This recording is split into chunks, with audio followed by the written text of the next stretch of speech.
Welcome back to channel new blog. আছেন তো সকলে ভালো আছে, আমিও খুব ভালো আছি। আজকে ব্লগটা অনেক দেরি করে শুরু করলাম, তার কারণ একটাই যে শরীরটা না প্রচণ্ড খারাপ হয়েছে, একটু দুর্বল লাগছে। তো আমি আজকে ভাবলাম যে না, একটু রেস্টই নিয়ে নিই, তারপর ব্লগটা স্টার্ট করবো। তারপরে দেখছি কী অবস্থা হচ্ছে, চোখ মুখে একটু মানে প্রচণ্ড চাপ পড়ে গেছে। তো চলো, ছোটো ছোটো কাজগুলো আছে সেগুলো করে নিই আজকে ব্লগটা এখানেই শেষ করে দেবো। এগুলো সবটা গোছাতে হবে। তো দেখতে পাচ্ছি সব কিছু গুছিয়ে আমি পরিষ্কার করে নিচ্ছি, আমি টিভি দেখছি।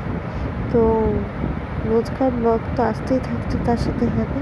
আর যারা আমার ফেসবুকের নাম জানে না তাদের বলছে আমার নাম মানবিকা দে। আমার একটা ফেসবুক আছে, সেই ফেসবুকে তোমরা ফলো করতে পারো, যেখানে অনেক রকমের রিলস আছে, আসে ফটোস আছে, নিউ আপডেট আছে। আর এইগুলো তোমরা কারা খাও বলো? আমরা তো খাই মাঝে সাঝে, পরে না দিচ্ছি তো আমি খাই। তো খুব কম খাই এখন, মানে আগে যত ইচ্ছা করতো এখন ইচ্ছাটা একটু কমই করে।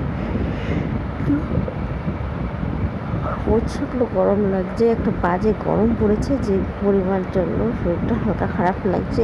একটু বিশ্রাম নেওয়ার চেষ্টা করি, কারণ শরীর নাহলে আরও খারাপ হয়ে যাবে। আমার গলার ভয়েসটা হয়তো সত্যি ভালো আসছে না, ঠান্ডা আমার লেগেছে, গলার ভয়েসটাও খারাপের দিকে গেছে। খুব একটা ভালো গলার ভয়েস পাচ্ছ না, আমি ভালো করেই জানি তোমরা। আর এত কাজের চাপে বিশ্রামটা নেওয়া কমই হয়, তো সেই জন্যই বিশ্রাম নিলাম আজকে। তো টাটা বাবা।